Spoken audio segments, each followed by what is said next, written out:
Good afternoon and welcome to the Pasco Public Facilities District Board meeting.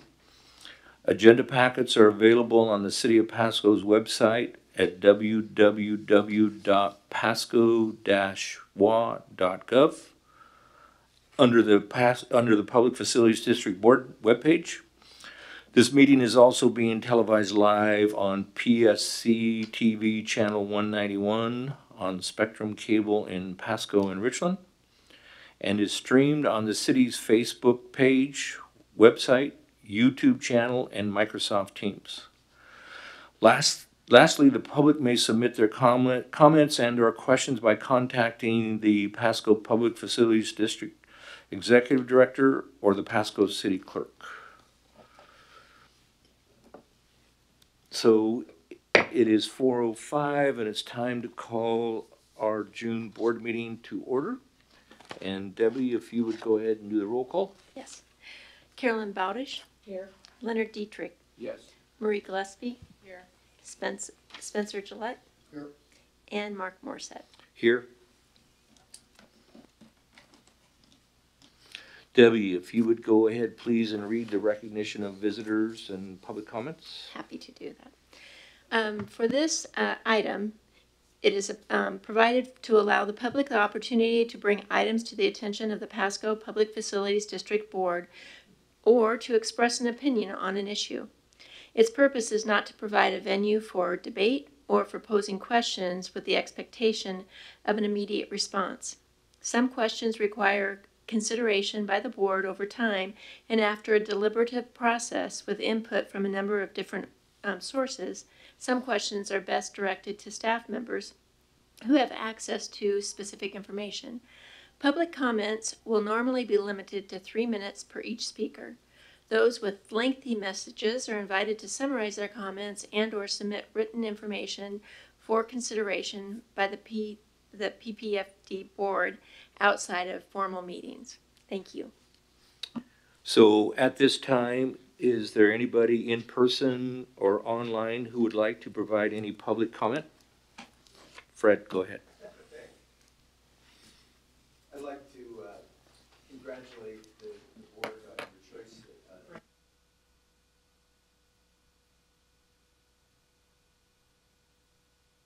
There you go. I'd like to congratulate the board on your choice of a broadbore site to locate the facilities district aqua facility, aquatics facility. My apologies. We're at LifeQuest is actively seeking other users for our vacant ground, but I just want to convey that if your deal doesn't go through at Broadmoor or you make a deal and for some reason it doesn't close for whatever reason and we haven't found another user, we'd be happy to entertain conversations with you again. Thanks. Yes, thank you, Fred. You bet. Very nice of you. And then the next item on the agenda, item number 3, is the approval of the May 16, 2023 board meeting minutes. I move for the approval of May 16th board meeting minutes as presented. Second. So it's been moved and seconded to approve the May 16, 2023 board meeting minutes as presented. Is there any further discussion? Yeah, hearing no further discussion, then all those in favor signify by saying aye. Aye. And those opposed say no. Mr. Morset, if I might ask, there is actually a second set of minutes. If you could do an additional motion for the May 26th special meeting that we had, aka retreat. Oh, okay. I'll just if you do a second motion. Can I ask for a correction? I move for approval of the minutes of the May 26th special meeting. Leonard Spence has one correction he'd like to make. Caroline, were you at that meeting? No. She's listed as being there. I see the clerk nodding. We'll get that updated and you would be approving it as amended. Thank you. I'll second the motion. All right, so it's been moved and seconded to approve the May 26th, 2023 board meeting minutes 26. As corrected. That's as correct. corrected. Is there any further discussion? Hearing none, then all those in favor signify by saying aye. Aye. And if opposed, please signify by saying no. Hearing none, the motion carries.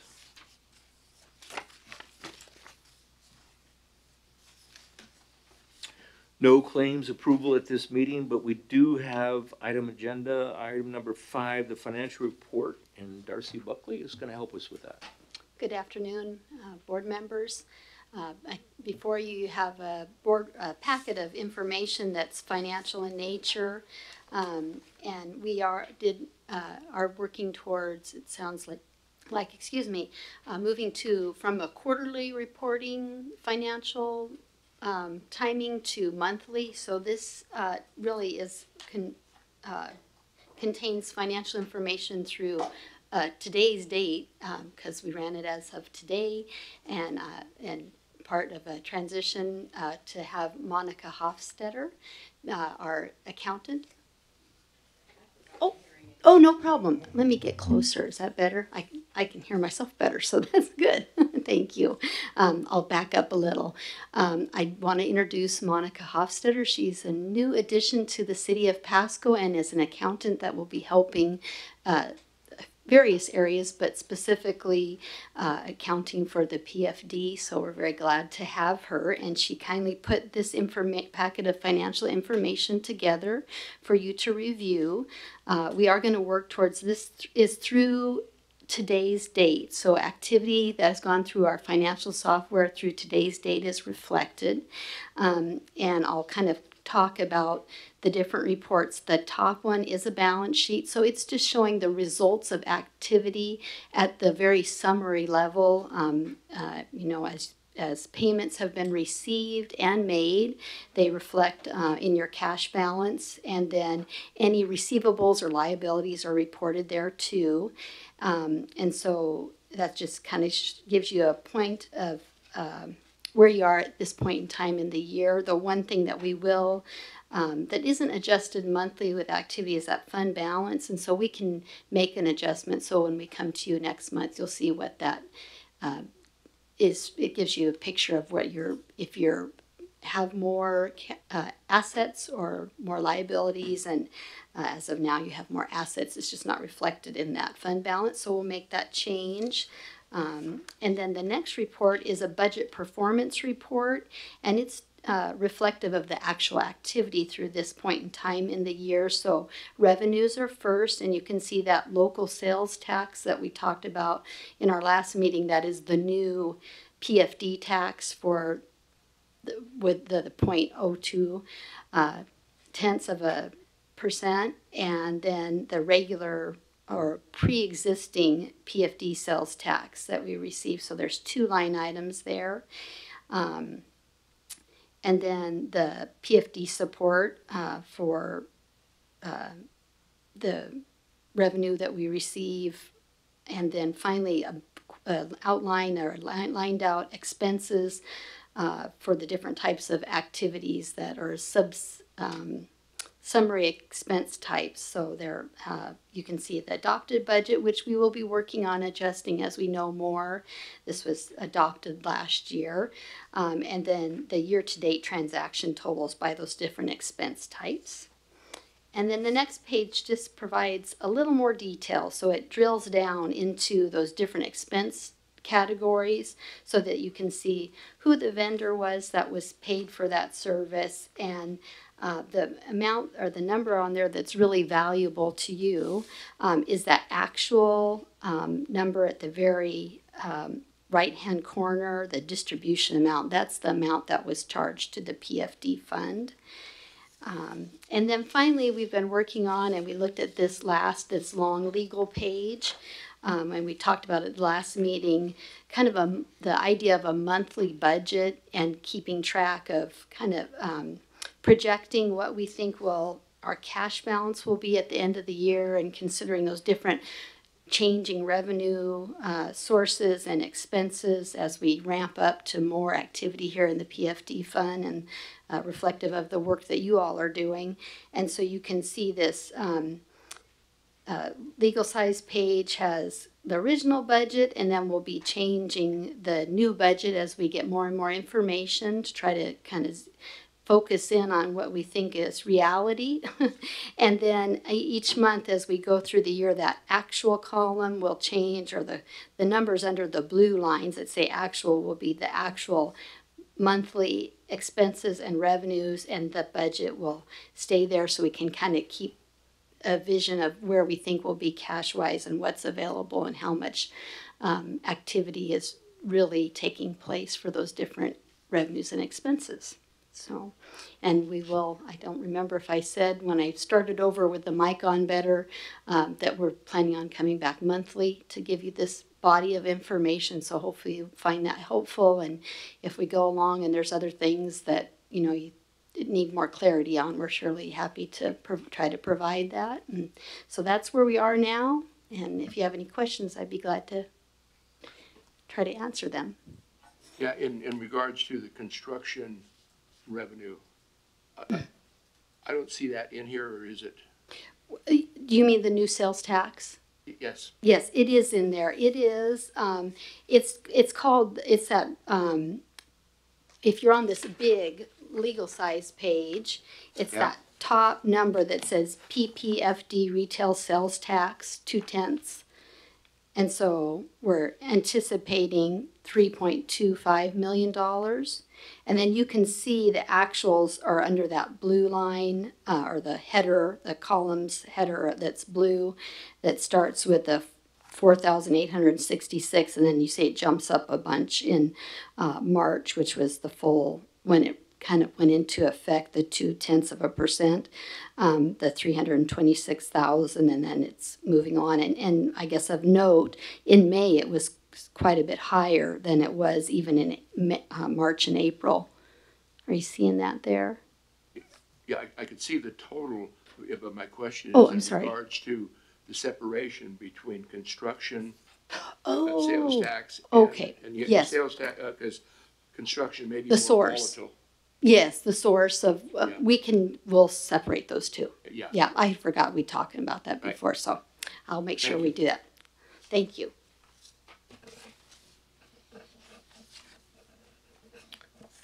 Any other questions? questions for Darcy? If not, thank you very much. Thank you. Sure. Go ahead, Spencer. And we've probably been over this, but organizational service, Yes. what is it? That is, well, it could be, and I guess this is a good time to look at this expense ledger report because it does itemize that out. Let me find it. I know that's what we've paid to the Regional Kennewick Public Facilities Okay. District. I think that's everything there. Let me double check my memory. Yes, that's what it is. So right now we've paid in April, May, and June that pass through to the Kennewick Public Facilities District.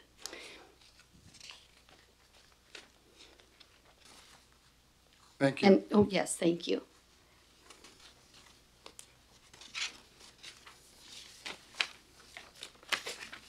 Any more questions for Darcy? Not? Nice to meet you. Look forward to seeing you here every month then. Is that the plan, Darcy? You both will good, be thank here every month? I think that's the plan, yes. Okay, great. Thank you. Then we move to agenda item number 6, reports from committees. First, the Design and Construction Committee. Marie? There is always a question mark. I think the work of the Design and Construction Committee is going to reflect, probably best to talk about it in several of the resolutions, if that's okay. Okay. Audit and Finance, we did not meet, so nothing to report. Old Business. And it looks like there is nothing under Old Business, so we move to agenda item number 8, which is on pages 8 through 10. And it's resolution number 2023-06, the Stakeholder Register. Matt, do you want to go ahead and? I have some introductory comments. This also would note too that we do have Heath Gardner from Winaha Group, the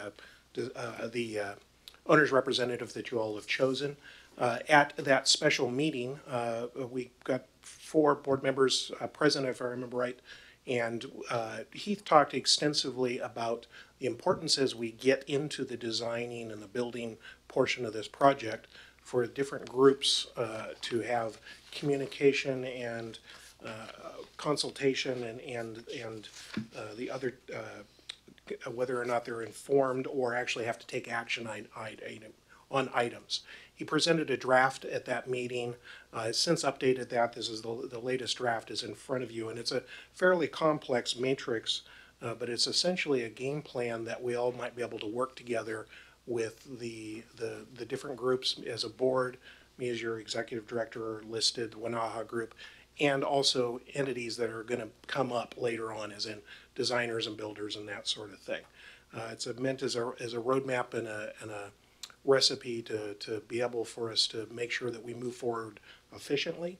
And I would also, I guess I'm going to look for a nod to whether I've summarized that accurately from Heath. Yeah, the idea is to try to get set up so that. And Heath, since there are people watching, if you don't mind, come on up.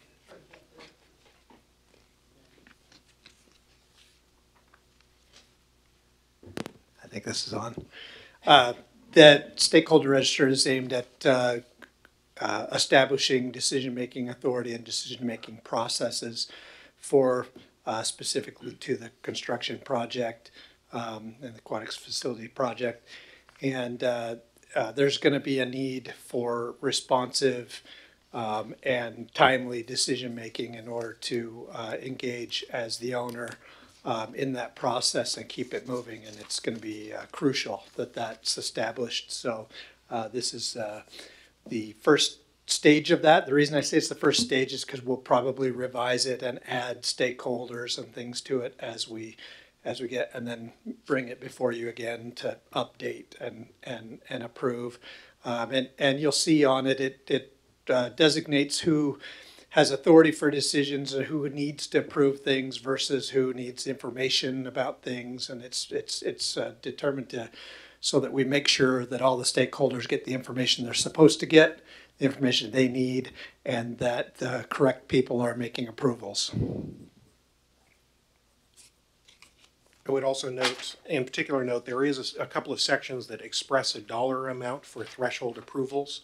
That portion of it specifically is in the stakeholder agreement, but I'm going to come to you probably next month with a specific enabling bit of resolution for that part to work. So you'll note that it's pending board approval on a couple of notes, because everything we have right now is everything would need to be board approved. So we'll come with I think probably a pitch for the board to consider, to have that balance of where you meet on a infrequent basis, and which things that you might want to have me do as executive director and that sort of thing. So that little part of it will be detailed in the future. So Matt, what you just talked about, is this item D under new business approval thresholds discussion? Did you just take care of that? That's actually that actually shifts into that Okay. that discussion. And if you wanted to talk about that, this would probably be an appropriate point too. And just knowing that we have a specific resolution we would like to have adopted. We'll come back to that. Go ahead then if you want to finish that up, or that actually, I think you've done a good summary on that. Is that item D discussion is the principle is that you as a board, and the attorney will have to correct me if I'm wrong, if there's anything to be decided, the board has to do it at this point, especially if it's anything dollar related. When we get into the thick of things and actually need to start to spend money and hire designers and have things purchased, we're going to be asked to approve some of those things. And things that are the color of the pool chairs probably are not something that you might be interested in, but things that are 50,000+ or 100,000+ items, that's something that you're going to want to review. So we're going to make a suggestion that they set a dollar amount approval and probably mirror something that the city does, but also wanted to get your input and for thoughts of which things that you do want to reserve for approving on a monthly basis, if you want to meet on a monthly basis, or which general things that you're going to want to have me as executive director approve. Is that a fair summary, Heath? Yeah, and I would say the Design and Construction Committee is another tier inside there too. So what we've attempted to establish is that The board is going to determine the overarching goals and objectives of the project. The board will need to approve those, and then there's a design and construction committee that will have decision-making authority within those goals and objectives. And always reporting back to the board any decisions that are made.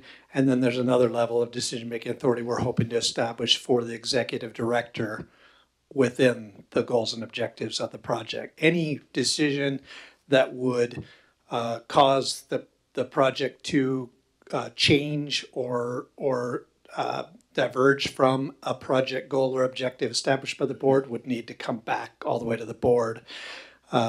But when we get into a project, once we've engaged a design builder, if we end up getting approved to do design build, once we engage them, it'll be costing the PPFD money every time we have to wait for a decision, right? And so that's the goal here, is to create a system by which day-to-day decisions and even some moderate decisions and significant decisions within the board approved and developed goals and objectives can be made at a project level and not have to come back to the board every month. Always reported back to the board, always. Matt, were you looking for some guidance from us this afternoon? I guess first I'm looking, any objections to the principle that there may need to be a split on being fleet of foot, but also not depriving the board of making the critical decisions. So how does it work with the city council? Actually, maybe that's either Mr. Ferguson or Mr. Rice might know. I believe there's typically a dollar threshold, and then it has to do with also notification versus approval. Ms. Ferguson? Sure. Yeah. So typically with the council, they as well are a legislative body, but this is a little different in the sense that you don't have an executive branch per se. You do now have an executive director, which you're using to do that, but you retain all, unlike cities that actually have a split of the separation of powers, with council still obviously having the power of the purse, as we refer to it. You get all those as the board. So that means contracting, budgeting, expenditures, everything comes through the board because you don't have a mayor or a city manager, right? So at this point, though, everything does have to go back through the board, and obviously it hasn't been an issue because up to this point, we haven't been in the big leagues, but now we are, and so this is something that could really be helpful to staff in terms of being able to implement the goals of the board. But really, it's a how much do you want to delegate? So it's truly up to the board to decide how much of that they want to delegate. There are certain things you can't delegate. Obviously, approving your budget, those types of things are required to be done at the board level. But this type of stuff, with regard to expenditures, you can go through that process of delegating that authority to your comfort level. Are there dollar amounts included with your discussion that you just should be? Yeah. How does that work? Yeah, you would definitely want to do that. So, like for example, with the city level, the city manager has delegated expenditure authority up to $300,000. Anything below that, I believe it's after or above $100,000, he reports to council. But anything below can be approved at the city manager level. Some folks, that's way more than some folks in other locations. That's way less than some folks in other locations. So really, it's a comfort level thing. So Darcy, within the city system, are there different dollar limits that different departments have, or is there just one? Well, it's the same throughout the city system. So the department director can approve up to a certain level, and then the city manager to the next level, and then it needs to go to council. So then, Darcy, when you look at us, is there really just one level? Say, for example, the city manager level, which would be the CEO, and then we would follow whatever happens with the council. And for city departments, or for within the city at $300,000, the city it's above the city manager's authority, and it goes to council. So if we choose something different, isn't that a good opportunity for confusion? So we just want to be consistent with the rest of the city's system? I would be would, helpful. I can understand why that would make it more easy to make sure that we comply. Right, yes. There's another thing here too, and I would suggest asking Mr. Gardner as an industry practice, if we know the approximate budget on this, there would be maybe a suggestion on thresholds that you'd have. Yeah, I think it varies. I mean, I've been involved in lots of different projects with lots of different thresholds and decision-making authorities. I think it really does come down, like Mr. Ferguson said, to what you're comfortable with. Matching the city, I think, would be fine. The higher those thresholds, the more nimble those at the project level are going to be, and the more responsive they're going to be able to be. But if you don't want them making $300,000 decisions without your know-how, then you would want to reduce that amount. But it's a $40 million budget or whatever that'll be being managed. And I can clarify my statement a little bit too. That's to award contracts as well. So if we have larger contracts that are above the $300,000, the council agrees to the contract, but then the department manages the contract. So they're not coming back for every item over $300,000 within that contract. Does that help? Yeah, is the change order authority, like to Yes. approve change orders, is that $300,000 also? It depends. That's where there's some variability Okay. from contract to contractor Yeah. level. So within our system and then the state auditor's office, when they come in and look at what we've done and this approval process that we're talking about and these dollar thresholds, will they look at how well we are at these thresholds and, okay. They'll make sure that whatever we have written as a policy, we adhere to. The reason I did bring it up too is to ask the board if you are interested in pursuing this concept. And if so, I would like to work with the variety of staff to come up with an actual policy to suggest to you, either at the next board meeting or the board meeting after that. This is not something that has to be or should be decided tonight, but just wanted to give you a preview of this is coming down the pike as a question for the board to consider, and if you have any input to wanted to include you in it. It seems that if we, listen to Darcy, if we approve a project of $1 million, within that $1 million, whoever we give that authority to, and I'll just use $300,000, within that, they can work with the $300,000 up to, but not exceeding the budget. Yeah, I would say that threshold is usually an individual item. So it's an individual change order. So it would be like you're saying, if it's 300,000, you're saying any change order or change to the work that's less than 300,000 can be made and decided upon. And I'll just say, I think 300,000 sounds high for a job this size. A $300,000 change order on this job would be a really huge change order. That'd be a really big deal. And I think that it'd probably be appropriate that the board was involved in a change order that big. I think something lower would be more appropriate. You definitely don't want, I mean, if it's $10,000, we'll hold the project up every single week waiting for the board. But at $300,000, those are pretty big changes. I would imagine that the people at the project level would, even if the limit was 300,000, would probably not feel comfortable making those decisions. Sometimes it would push it to the board anyway. That's just my 2 cents. I think it should be lower than that, certainly. So then now I'm confused. Then where are we at in terms of this discussion and what we're talking about again, being consistent with the city's system? Well, once again, the item we're originally discussing is the stakeholder register. Right. That I would like to try and get action on tonight. And we will. In it is 2 particular pieces of whether or not to approve contracts greater than $100,000 would go to the board, or change orders greater than 50. That's put in there as a benchmark that's going to be continued discussion that I want to have to bring back a specific proposal about thresholds for approval. We're not ready for that tonight. Do you want to say anything? No? Okay. Can I say?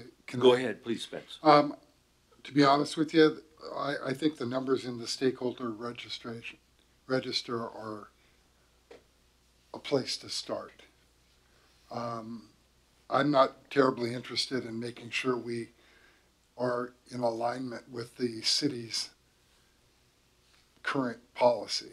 I think that these numbers are a reasonable place to start, and we'll wait for your recommendation at a subsequent meeting.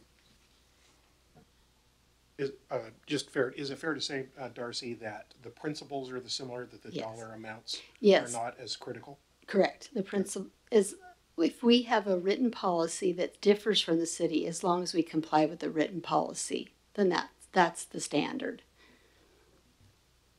So it sounds like we can discuss, have a plan as a draft and then bring it back to you all and make sure that you feel good about it, and then we can follow that with your approval. Okay. And this self-policing will be left up to one person? No, I would say the policing is actually part of the stakeholder register, depending on which. But which these area. dollar thresholds, if we're different than the city, then who's going to make sure that? If it's different, certainly I would do as director to make sure if I see anything come through that those thresholds are intact. Okay. I believe Ms. Gillespie has a question or comment.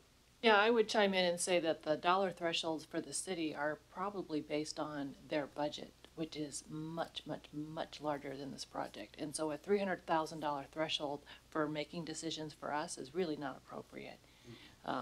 I think the 50K and the 100K are a good place to start. I don't understand why we would authorize a single person to approve change orders greater than or less than 50K, but contracts greater than 100K. There seems to be a disconnect there. So that's something I think that we could talk about a little bit more. But I think the process that we're talking about is just very much needed and appropriate. So with that, we're back to the stakeholder register, and with the exceptions of those couple of lines that would be fleshed out with a future resolution, I'd ask for to consider the stakeholder register and approving it. So regarding then resolution 2023-06, are we at a point where somebody is ready to? I'll make the motion. Go ahead, Spence. I move to approve resolution number 2023-06 to utilize a stakeholder register and decision matrix for the design and construction of the aquatics facility. Is there any further discussion? I do have another comment or question. Some of the items that we're saying that the executive director would have responsibility for approving, are we saying that you would approve those things, Matt, after consulting the design construction committee? Well, the way I would interpret it is I would look at the particular item that's on the left side and carry it over. If it's a A for an approve, it also might have an I for an inform with one of the other columns. So it'd be a case of both, for example. Okay, so for example, approved contracts less than 100K pending, well, right now it says pending board approval. It says Right. the executive director is going to approve and the design and construction committee is going to be consulted. Yes. So is that consultation before or after the decision? I don't know, or Heath? Yeah. I would think it would be before.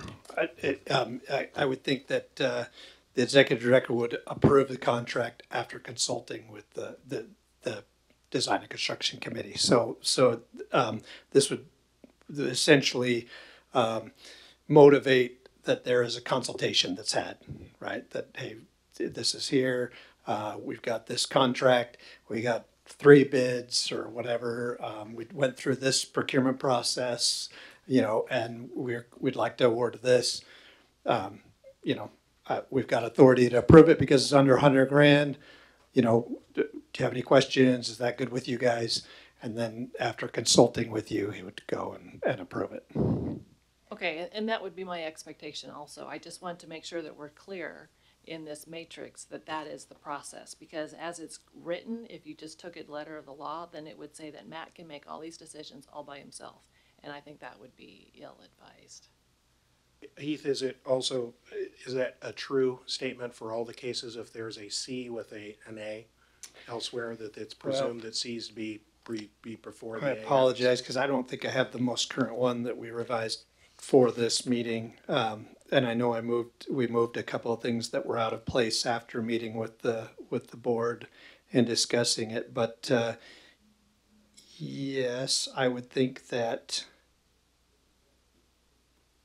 the idea is that the person that has the approval authority can look at this register and see who they need to consult with, so that they can make that decision and have consensus among the group. I mean, the whole thing is aimed at collaboration and consensus and open communication among all stakeholders. So I would use this if I was an executive director and had the A. I would use this as my checklist of people to consult with and reach consensus with before I approved. Yeah, okay, that's good. I don't think Matt wants to make all those decisions by himself. There's some truth to that. I think when Matt has the approval, I think that all actions to the right of his column need to be accomplished prior to his making approval. And if it's okay with the board, as Heath pointed out too, this is probably going to be an iterative a form that we may need to update. And if you're okay now, me putting an asterisk on my version of it, that if there's any approval required, that you got to do the informed and consulting parts first. Before that, we can work with that. So every time we revise this matrix, we have to have another resolution? That's probably going to be a question for Mr. Ferguson. Unless you want to delegate as part of this one that you don't have to do that. So when you're adopting this becomes the new framework, and so every time you want to change the framework, you'd have to come back before the board and make those amendments. Just like you would if you wanted to make amendments right now, you'd need to make a motion to amend it. Yeah, so unless you want to delegate the authority to amend this matrix, which that kind of defeats the whole purpose, then I think, because there's a lot of things in here that you're going to want buy-in with. The resolution that we're asked to pass says that we will utilize a stakeholder register and decision matrix, not this one necessarily. This is the exhibit. So this is your one. So then this resolution, though, section 2, doesn't that address what you're talking about there? About we need a new we'll have to have it says the PPFD board may adopt a newer revision by motion and majority vote. That's correct.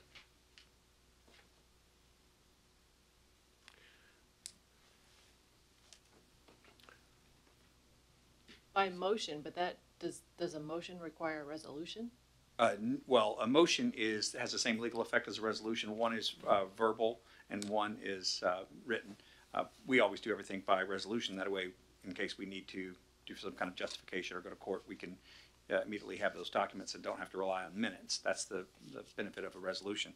But it's not difficult to throw this together and make changes. I mean, this is something that we can do very quickly. So I can't see any reason why we wouldn't want to maintain it. You're going to have to do it by motion anyway. So just documenting it is all you're doing with the resolution. Right, but I'm thinking during the course of a board meeting, we could decide to modify this matrix, and we could make that decision during the meeting, make a motion, and approve it without going through the effort, not that the effort is great, but to write up the resolution and bring it to the next meeting, which would delay it another month. You can do that. I wouldn't recommend doing that because you're going to have a tough time documenting that if there's a problem. So the reason why we put things in resolutions is so that if and when we ever have to go to court, all I have to do is attach a true and correct copy and get a declaration from Miss Debbie over here, and we're off to the races. But otherwise, I have to get minutes, and then we have to try to submit minutes and then have somebody attest to them and be able to document them. So it's not preferred, but certainly if there's if you're in a pinch, that's something you can do. There is a little bit of a concern that if you would be making that motion without proper notice, and what wasn't in your agenda when it was published. You can do it. I don't mean to imply that it's impossible, but it's not recommended for that way either, because the public wouldn't be aware of it. And they're, depending on how important the change is, someone could potentially argue that they didn't have due process to be able to come forward on it. So it just causes more problems, but it's something that's possible. Okay. I see risk everywhere, so don't take my, that's just how I view it. Ms. Gillespie, being fleet of foot is critical, and we're trying to make it as much as possible. There is this fundamental thing that the attorney does advise, though, that as a deliberative body, we need to document everything. So I'd anticipate if we adopt this, the changing of it is going to be easier, and I imagine we're not going to spend 20 minutes on each one. We'll probably get better at it if we need to update it. And certainly would have been ideal to have that asterisk. It might be reasonable to add the asterisk idea that tonight, and then there's probably less need to go update it again next month at least. But the note about approvals need the consultation and the informing first is I think would be a reasonable thing to add tonight, and we would make sure and get the board an updated version of that after this evening. Yeah, I think this matrix is actually very thorough, and I don't anticipate a lot of changes, but I also don't want to have to go through the 2-month cycle in order to make changes if we need to. If you approve it tonight with the asterisk point, I think we'd be good for 2 or 3 months at least. Can I amend my motion? So I hate it when you say no. I know, I'm sorry. The motion is on the floor, although we may get lucky here because nobody seconded it. So it can die. So it just dies for the lack of... It can die if you ask for a second and nobody says anything. Then it dies. So you, Mr. President, if you could say, the motion's been made, can I get a second? So the motion has been made for resolution 2023-06. Is there a second to that motion? I'll second. No. We didn't want a second. So can she withdraw the second, or what we got to do is just vote it down now? Vote it down. We're Yeah, gonna that's vote the on easiest it, way. okay. Absolutely. We Okay. can practice anyway. So then, is there any further discussion? That's all I did was put it on the floor. Yes. Right now, we'll have a vote. Yes. Well, So, Marie? I do have one more thing. So if we're going to put this asterisk on that describes the process, and we're going to vote on it tonight, do we also want to talk about the 50K versus 100K? Not prepared to do that tonight because I think we really do need to go back and review that. Again, I think that's going to be later on. Heath, probably going to be 3, 4, 5 months. What would you estimate? I would say that there'll be, as we get further on the property acquisition, there's going to be small contracts that need to be approved to do due diligence on the property and prepare for getting a builder on board. And or if you're comfortable with the specific amounts we've put in there of 100K for contracts and 50K for change orders, you could amend it to approve those tonight if you're comfortable with that.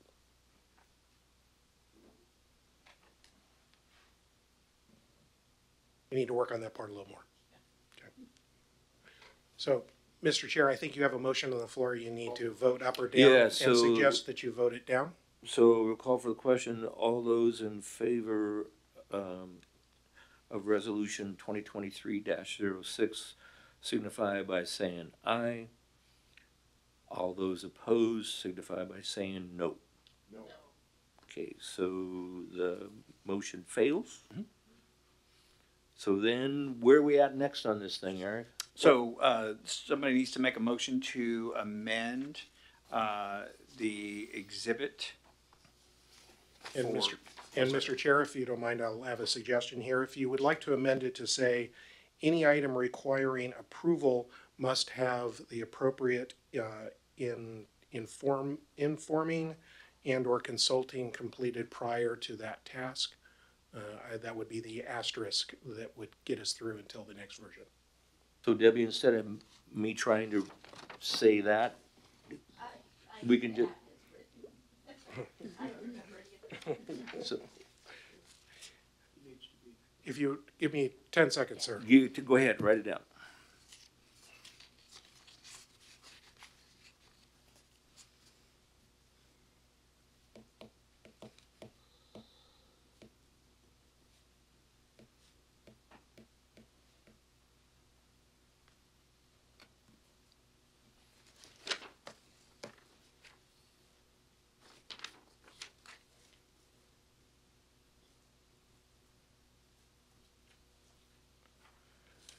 Mr. Chair, I've written down any item requiring approval first must have information and consulting completed is the statement I've written down. Is that? Board members, that sound, remember your first one was a little longer, but is that all right? Everybody's okay with that? What he just read? I have that written down and I can share that with the clerk. Ms. Gillespie? Could you read it again, please? Any item requiring approval must first have informational and consulting completed. Can I make a suggestion? And Matt, let me know if you think this fits the, I was thinking approvals requiring consultation or informing shall be done prior. Is that easier or is that? It is. Can you say that one more time and I'll write it down? Sure. Approvals requiring consultation or informing shall be done prior. Done's kind of silly, but That almost Complete sounds prior. like the approval is done prior. no, approvals requiring consultation or informing shall be completed prior. How about any item requiring approval must complete all consult/inform activities prior to approval? I like that too. That's excellent. Mr. Chair, you've got a, I think you have a person who would like to make an amended motion. So just what you wrote here off to the side there, Marie, okay. You pass that down to Debbie. Down to Debbie. Keep going. No, so there's been a motion Okay. to amend the exhibit of resolution, what's our number? 2023-06. Is there a second, with that language, as read by the Ms. Gillespie. Ms. Gillespie who made the motion? So is there a second for that? Did I make the motion? I thought you did. Did you not? So, just a second here. So Caroline wants to write down the language though before we, I couldn't hear it. she wants to quickly write down the language, so maybe we should just let that happen and then we'll do the second. Okay. If she'll give it back to me.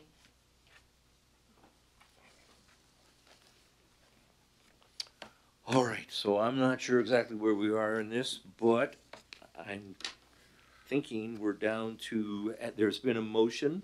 Apparently there hasn't. There has not been a motion. So now, if someone would please make a motion to call for the vote for resolution number 2023-06 as amended. I'll make the motion. No, so it's not amended yet. So as soon as So as soon as she gets her paper back. Ms. Debbie's done, we'll. Okay.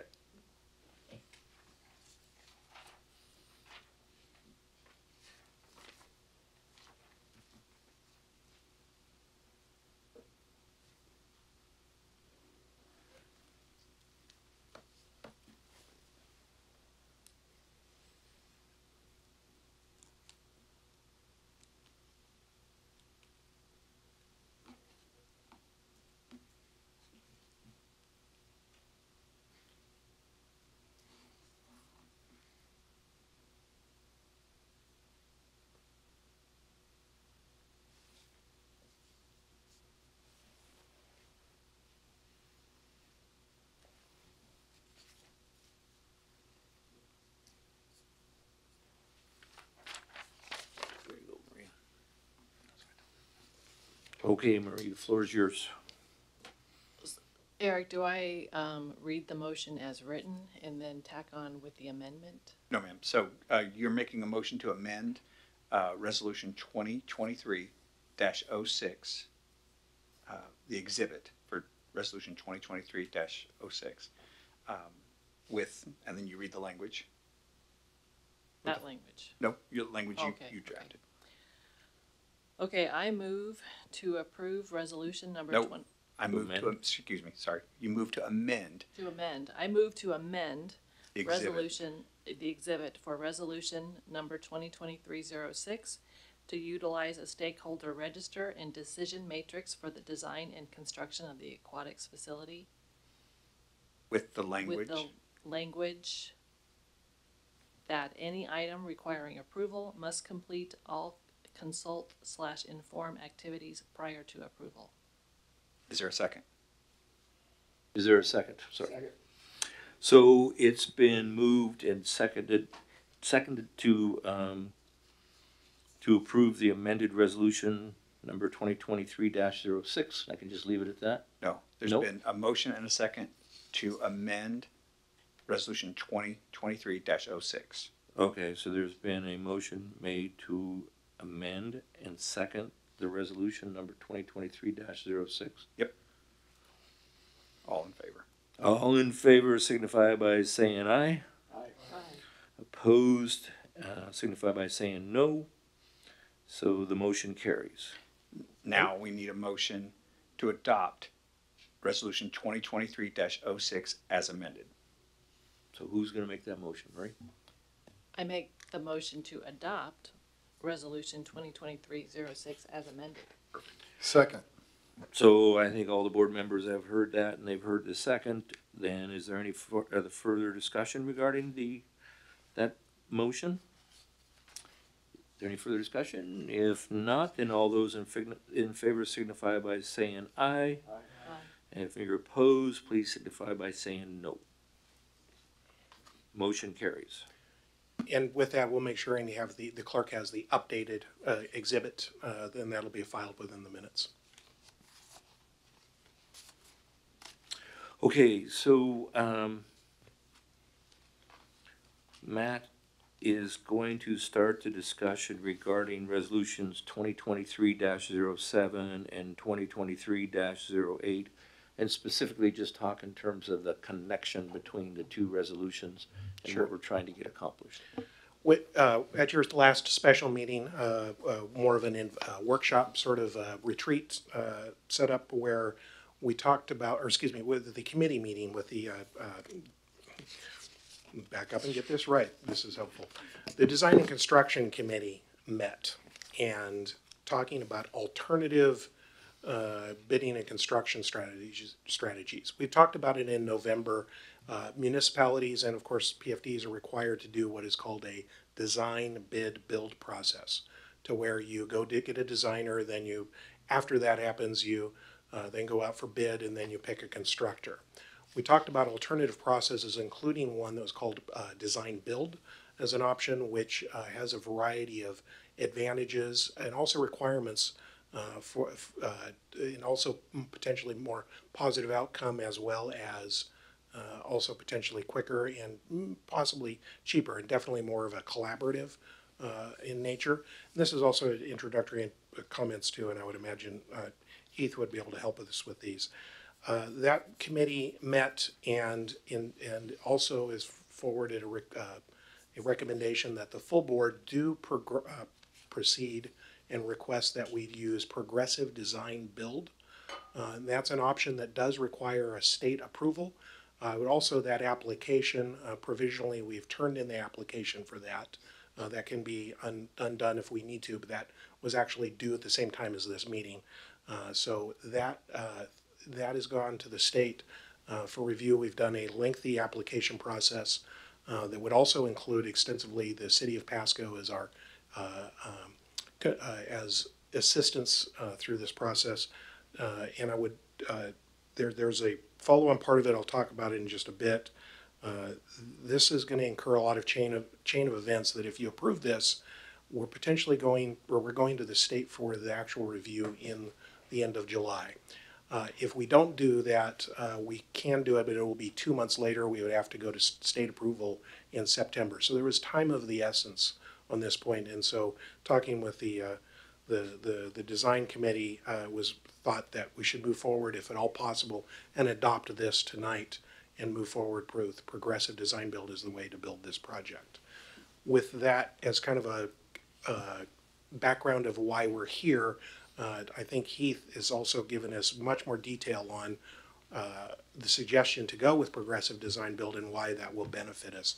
So your thoughts, Mr. Gardner? Yeah, and I'm not sure, did everybody get the findings of fact and recommendation from the design That is construction? part of that's an attachment to the Okay. actual So yeah, so resolution. you guys, you have that document that outlines some of the advantages. We met with the design and construction committee and went over the options for delivery. As Matt stated, the default for all public agencies is design bid build.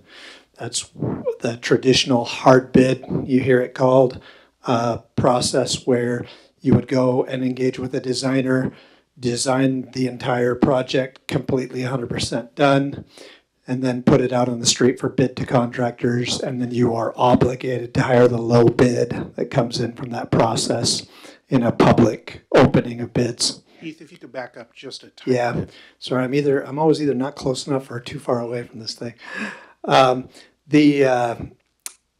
The state has authorized what they call alternative project delivery methods, and those can be utilized by any public entity, but you have to receive approval from the project review committee, which is part of the capital projects review board, essentially. If you get approval, you can use those, and those options include a traditional design build, progressive design build, and GCCM. There's also task order contracting, but that doesn't apply here. So those are the options. We went over those options with the design and construction committee and Mr. Watkins, and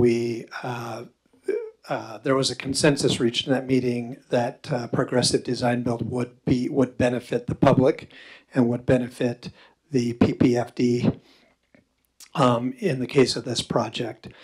And the reasons for that are outlined in that recommendation from the design and construction committee.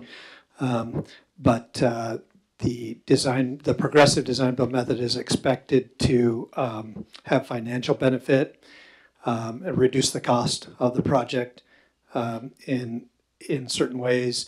And then it also allows for a qualifications-based selection process, which gets us out of that design bid build process that is the historic norm. And the reason that is an advantage for this project is that the aquatic facilities are very specialized in nature, and they require expertise and experience that not all bidders may have in a hard bid situation. So by doing a qualifications-based selection process, we can select best value instead of low bid. And best value will get us the best combination of qualifications and price factors. Price factors are still part of the decision, but they're a smaller part of the decision, and qualifications are a larger part of the decision, so that we can make sure to get qualified design builder on board.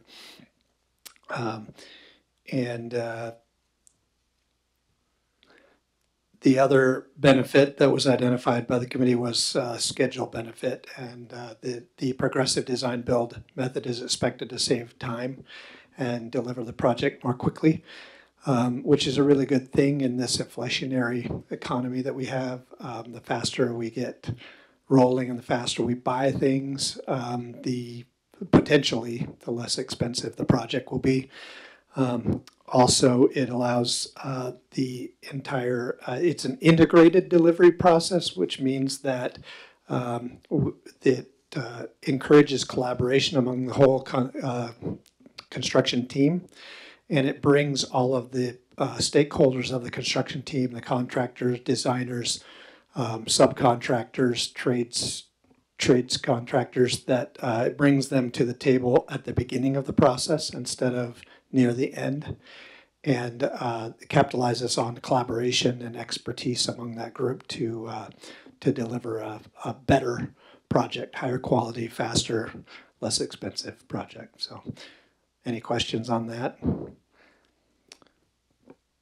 You can go to a whole 3-day long class about that, so I'm just trying to shorten it for you, but. Thank you. And probably, Mr. Morsett's and Ms. Gillespie's thoughts and opinions from that process, if you can share that with the board members, your takeaway from that. And since you're the ones making the suggestion that the board do adopt this. Go ahead. You want to go first, Marie, or me? Okay. So I like the idea of the progressive design build. The traditional design build, you had mentioned that you really didn't want to go down that path to start with, correct? Yeah, traditional design build is more clunky and it takes a lot of extra time. Progressive design build is really where you gain the time.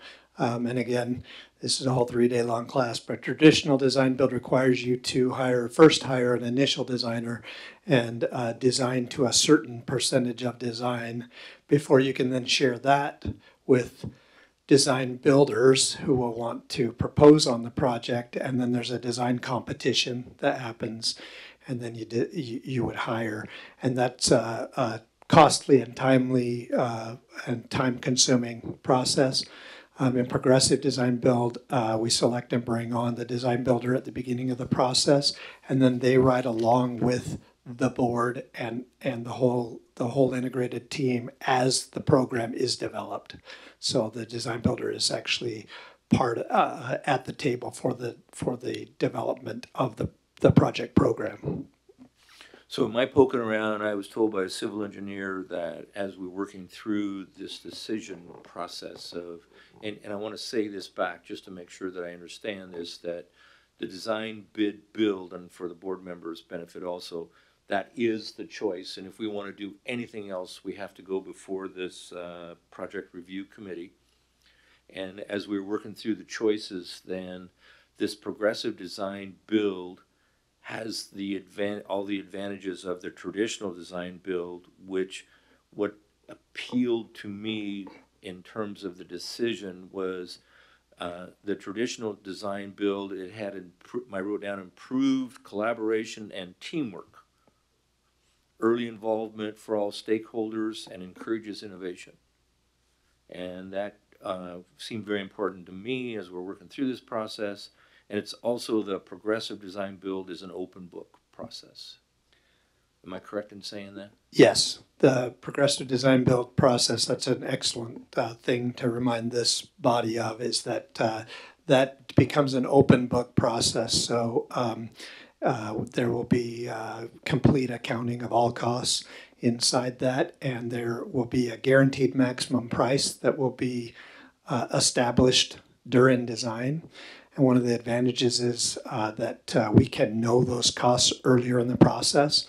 With the design bid build process, you're guessing at what the cost might be until the day you get the bids and rip open the envelopes, right? And then you find out, and sometimes it's not good news, sometimes it's good news. With the progressive design build process, we will know those costs earlier in the process because that contractor will be along for the ride. And the guaranteed maximum price will be set earlier in the process, which allows the contractor to maybe fast track construction by doing early packages, early construction packages, and potentially fast tracking. We're taking steps to work with the city to make sure that we pave the way for that to happen. But because we'll know the pricing, the guaranteed maximum price earlier, it frees us up to do that, and it also provides for price security for the PPFD, knowing where that price is going to be. And then inside that guaranteed maximum price, all of the costs are open book between the contractor and the PPFD. And part of our job as your owner's rep will be to monitor those costs and make sure that they're within contractual limitations. And then Heath, if we went with the default and we chose to just use design bid build, that it is not as an innovative process as the progressive design build. That's correct. Because we'd be just handed some plans and basically, is that what we're looking at? Yeah, that is correct. You'll hire a design team, and there's strategies that we would use under that delivery method to try to encourage innovation and get stakeholder involvement and get expertise to the table. But the progressive design build process is built to do that, and it encourages that throughout the process. Which is really good for the project. Anybody else have any more questions or comments for Heath? I just have one question here for the typist. So on the second whereas, it reads, whereas the PPFD board reviewed with the executive director and director of the public works for the city of Pasco, comma, and then we put the word traditional in front of design bid build. And shouldn't the word traditional be moved over in front of design build? No, so there's, just to be careful, it gets confusing because of all the D's and B's, but design bid build is the default Right. statute approved delivery. When we talk about traditional design build, that's the clunky model of design build that I Yes. that I talked about, and So- then progressive design build is what the recommendation is. Yes. So, but I'm thinking in our resolution we put the word traditional in the wrong place.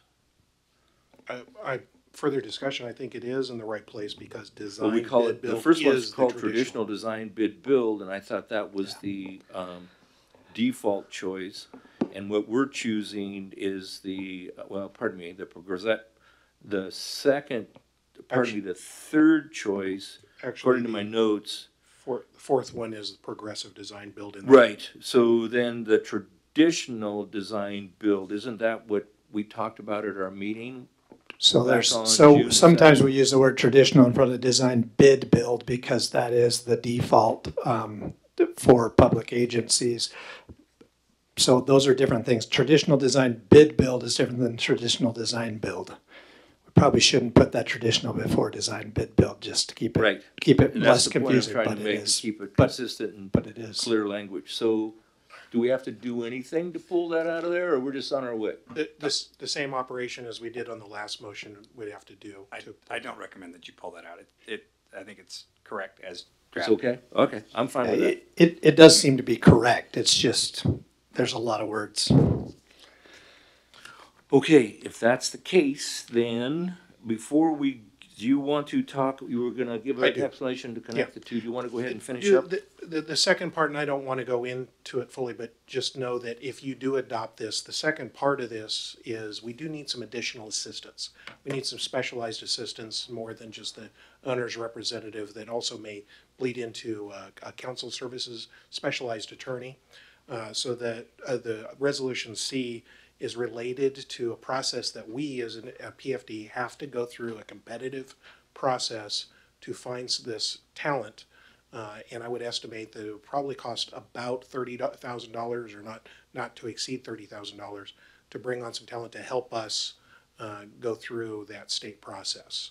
It would help ensure that we do gain that. And Heath has asked for that assistance. Some of that assistance they're going to be doing under their contract, but this is above and beyond and something that we would need to do because we need some counsel. So that's just kind of a preview. If you do this, you're in the second part needs to have an extra chunk of money added to it in assistance.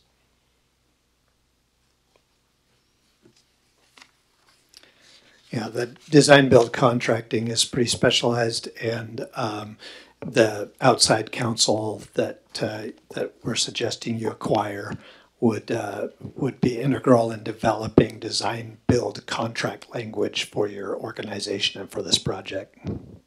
And also advising and facilitating the design build procurement process, which is also different and requires different legal expertise. This is something we also had talked about at the design committee on whether or not Winaha could perform that function, but some of it isn't, and the particular talent we would need to bring in would want a contract directly with PFD to represent it on some of the legal matters. We do have a candidate or two in mind, but it is, as everything is with PFD, has to go through a competitive process. This is before you this month to adopt it so that I might be able to accomplish this in the next couple of weeks as your executive director, and we can take that talent with us to Olympia in July for the approval. So time is of the essence on this one. Yeah, it would be important to have that person in place before we go to our hearing to receive approval. They'll want to see that. So that's part of that. And then the reason it needs to be outside of us is because they will be your legal advisor. And legal advisors don't like to work through a third party because it's essentially, of course, Mr. Ferguson could describe it better than me, but it puts us in the position of giving you legal advice, and we're not qualified to give you legal advice, right? We're not lawyers. So they insist that they work direct for you, and that's why we're suggesting you go get it on the outside. So then it's very clear, obviously, that he would be this attorney would be representing our interest, Yes. and not Winaha's interests, yeah, yes. not Winaha's Correct. interest, right? And you said you can put this together in 2 weeks? I believe so, yes. This will be a little bit of a push because I got to come up with a process. I've talked with a little bit also Mr. Ferguson. I believe we've talked before about general counsel. Of course, Mr. Ferguson is, but there may be a need, and I think we're at that point now that we do need some specialized counsel, and this will help us through the process.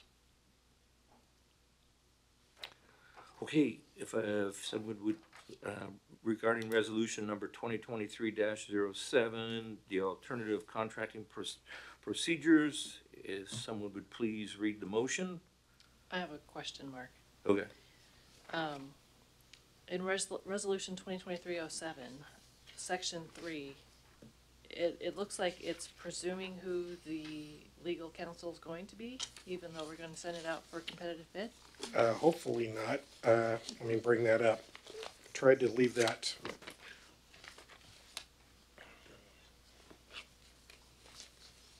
Talks about travel expenses being reimbursed Oh. for Perkins Coie staff.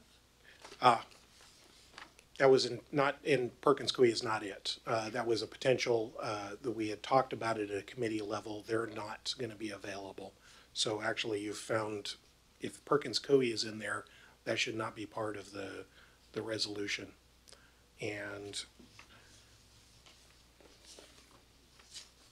this was a bit of a rush, and I apologize for this, but this was a critical one. So let me make a suggestion. So do we? Modify the resolution? Yeah, do we work through the same thing we did before? We So can then go why through the same can't- thing. You can just change, you can modify Perkins Coie to legal staff. Okay. That would be my suggestion. But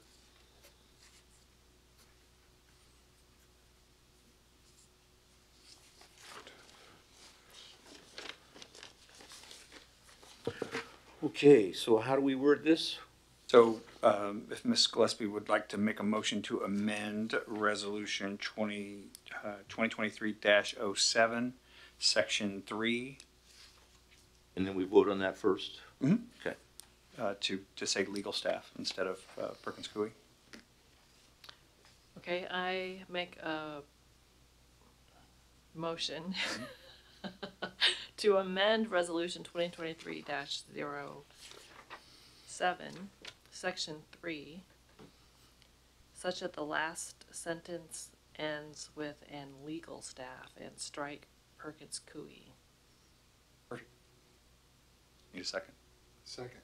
Okay, so there's been a motion and it's been seconded to change section 3 to remove the name Perkins Coie to just change it to legal staff.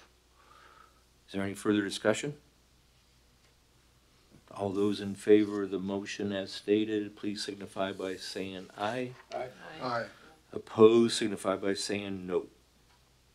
So then the amendment motion carries, which then takes us to the 2023-07, the alternative contracting procedures. So if someone would please read that motion, and we have to include the as amended wording in this motion. Actually, I think you've amended the second motion. If you want, the 07 is the first one, and 08 is the third one. So who's on second here? Well, but Exactly. that was the header on Yeah. this page.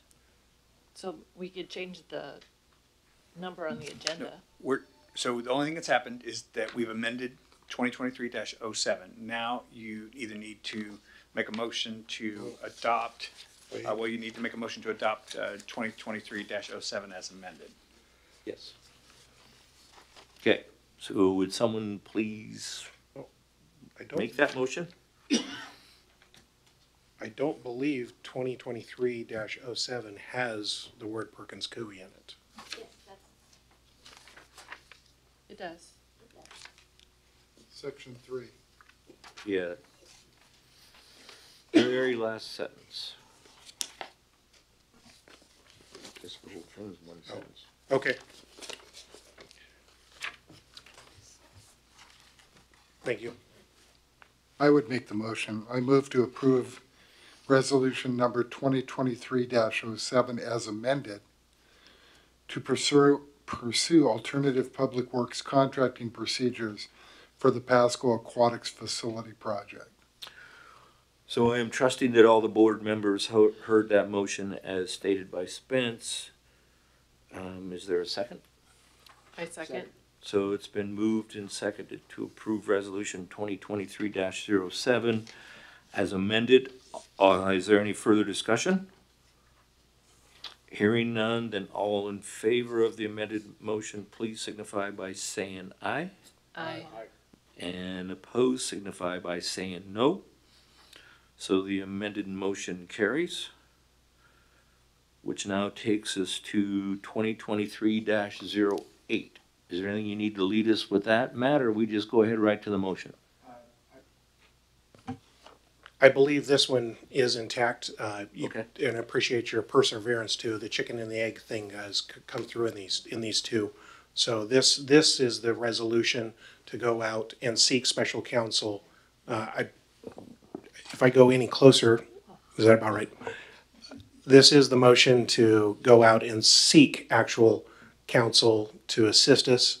If you approve this, then if they go to Olympia with us, they'll get reimbursed for their expenses on the other motion. And this is the one that we estimate to be approximately $30,000. And it authorizes you to go ahead and execute the contract document. Exactly. And to be clear, the last time we did this, actually, when we brought on the Winaha group, the board did approve that one. In this case, I'm not asking, and specifically not asking, to bring this back next month for approval for you actually to let me go get you special counsel for the July meeting, or for the July application. Okay, so is someone willing to read the motion for resolution number 2023-08? I will. Go ahead, please. I move to approve resolution number 2023-08, approving the posting of the special counsel request for qualifications commencing on June 21st, 2023, selection, negotiation, and further authorize the PPFD executive director to execute the contract documents. Is there a second?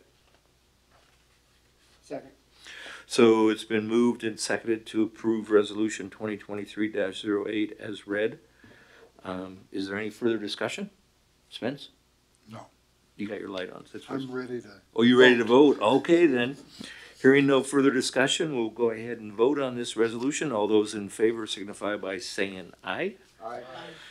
If there's anyone opposed, please signify by saying no. Hearing none, the motion carries. And then it sounds like we've already taken care of new business item D, which is approval of threshold discussion, or we'll revisit that in a meeting, the next meeting coming up. So then we go to item E, Public Facilities District, Washington State Department of Commerce Financial Review Discussion. Matt Watkins. And this is going to be very brief this evening. This is a bit informational. One of the steps that we also need to undertake in parallel to all the things that's going to make a busy summer for the PFD is we do need to get state approval before we have it can incur any indebtedness. Just wanted to let you know that I've kicked that off. If you remember Richa Sigdel, was a person that used to be the finance director, and she's actually back with the city, started Monday. I have a meeting with her and Monica and possibly Darcy as well to get some assistance from Pasco staff to kick that process off. That one's going to require an interlocal agreement and cost, again, about $30,000 with the state, and that's going to come in the future as far as a resolution. I wanted to give you just a heads up that that's also coming down the pike, so we're going to have a very busy summer. I don't think that one's going to need as much participation by board members. I think it is going to require some participation from Winaha because we're going to need some budgetary numbers to make some estimates, and I think you're going to see a lot more detail on that front. So call that an informational item for this evening, no action.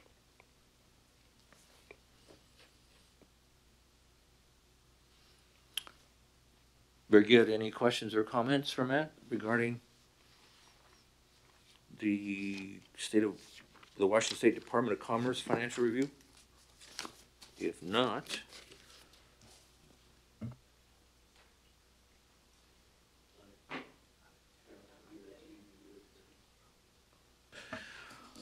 item other business A, my Slide Waters visit. Debbie, you have those to pass out, please?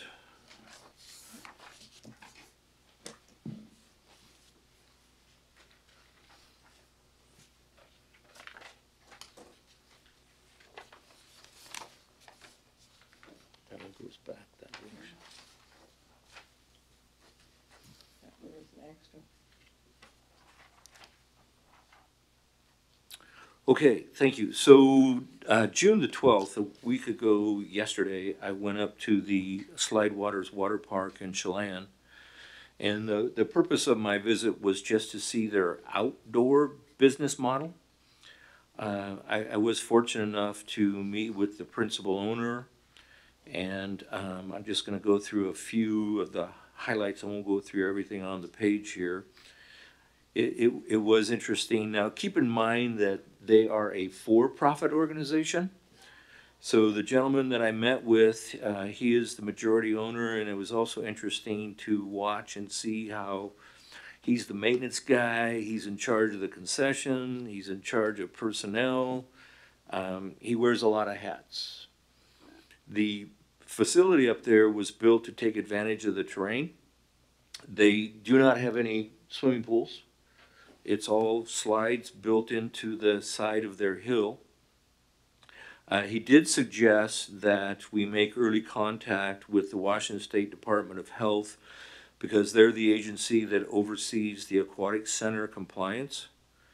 They have a straightforward business approach. The people up there, they played hard and then they rested. And and of course we've talked a little bit about this in terms of any public-private partnerships, and of course up there, because they're a for-profit operation, that any of the concessions are owned and operated by Slide Water. He did mention to me that he was surprised by that around the age of 14 that young people seemed to stop using the park. And he attributed that to by the age of 14 that they had used all the amenities and no longer were interested in the same amenities. And that was one of the challenges that we talked about, and he didn't have an answer. It was to how to get those high school students back. And then the land use. They started out with 8 acres, of which, as we've discussed before, that half of our facility would be for the aquatic center, and the other half would be for parking. They started with 8 acres, 4 for parking and 4 for the center. They're currently using 20 acres up there, and they would like to expand, but they're landlocked. It was a very impressive facility. The guy was very nice and helpful, and I asked him if he, for any reason, if the board wanted him to come down or invited him to come down to give any kind of a presentation to us, he'd be more than willing. So unless there's any questions for me, I really don't have anything to add. Go ahead, Spence. I brought it up prior. We're purchasing property in a 20-acre site, and I'm just wondering if our limiting ourselves to 6 acres isn't going to potentially be a problem in the future. The question, I think it would, I don't think that property is going to be any cheaper than it is right now. And if we find we have too much ground, we could probably work with the city to transfer some of it to them or sell some of it to them. But it's just a question I've had in the back of my mind. Yeah, I think it's a reasonable question because once the ground is gone, you can never expand. It's there. And so if the footprint was 5 or 6 acres, you got to think beyond that, I believe. I'm kind of a different mind right now, so I agree with you, Spencer. I would just note too that as I discuss and work on finding specific property and come back with a proposal to purchase, that in my mind I will want to prepare probably a 6-acre option and an 8-acre option, if that's amenable to the board. This is going to be expensive land, and it would eat into the projection that Richa gave us on the land side a bit, because you're talking about going from $2.1-ish million to probably about $2.5 million. So what, approximately $400,000 for extra land, or closer to $3 million depending. So just realize that if you do spend some more land, there might not be as much available for construction or operations on that projection that we had. I agree. I understand what you're explaining there, Matt.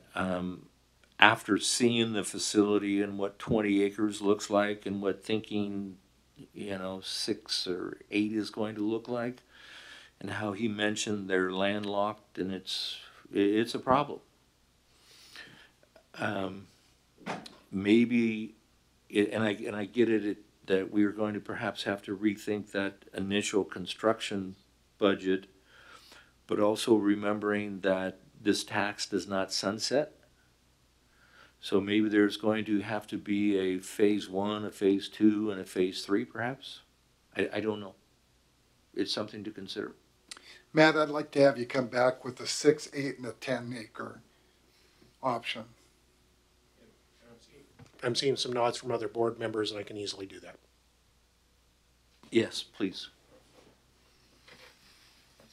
I don't know if anybody's noticed their tax assessment for this next year, but those property values are going through the roof on Sandifer and Road 68. And like I say, this ground is probably only going to appreciate in value. Well, hopefully we're there forever. Yeah. But we're just, I can see where we're going to need. But by having more ground, we can also control who is adjacent to us as well, if we decide to have other people come near us. Understood. Yep. All right. Thank you. The item B under other business, executive director report. Just a quick report. I was invited by the Tri-Cities Chamber to present to their local government affairs committee meeting, myself and the Richland Public Facilities District, as well as the Kennewick Public Facilities District. Great opportunity to get the message out that this is a regional facility hosted by Pasco is the term I used, and they were asking what we might name it, and I said that's of course going to be something to come. It was a very illustrative conversation because I think the Tri-Cities Chamber and the people present were thinking about how they might be able to be involved or be included in things that clearly we have a lot of PFDs in the Tri-Cities, and there are a lot of regional facilities being considered. So that was, I think, very helpful, and it was also educational in the alternative ways that Kennewick and Richland do theirs. It's a little bit different than we do here in Pasco, but I think everybody walked away with the notion that we've had Kennewick chart or forge the path of building a very decent quality convention center. Richland also has a wonderful museum, and now Pasco's up in going to be presenting a regional facility for all of the Tri-Cities and the Columbia Basin to enjoy. So that was kind of a good note to leave it on. Also just note too that I also got an invitation to go over to Kennewick Public Facilities District meeting, which I believe is next week. So I'll be attending on behalf of the PFD as that. And that actually concludes my report for this week. Matt, did you mention about some sort of coordination between the Tri-Cities Chamber of Commerce and the Kennewick Public Facilities District when you first started speaking? The host was the Tri-Cities Chamber, specifically this committee, and their questions, a lot of them were more focused towards the Kennewick PFD, understanding some of the details and the nuance of that organization. But it wasn't exclusively to the Kennewick PFD. Was there any mention of that advisory committee that? No, not from the chamber, no. Nor from the Kennewick folks? No, that was, I would imagine when I go visit the Kennewick PFD next week, I'd imagine that'll be a subject that might come up. Okay. Yeah, because we're supposed to be meeting, is it once a quarter, I think? I'm not sure, actually, the advisory. I think it's part of that interlocal agreement we have with those folks, so. Okay, yeah, if you can kind of. Work on that. Yes, thank you very much. Okay. Is there any other business to be discussed this afternoon? If not, then item C, our next board meeting is scheduled for Tuesday, July the 18th, right here at 4 o'clock.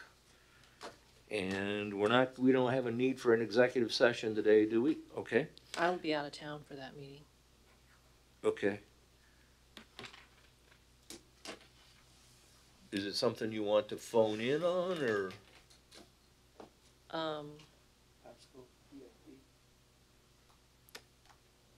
Or you can talk about that, you can decide later. Yeah, I can decide later. I'm Okay. going to be in a different time zone. Okay, sounds good.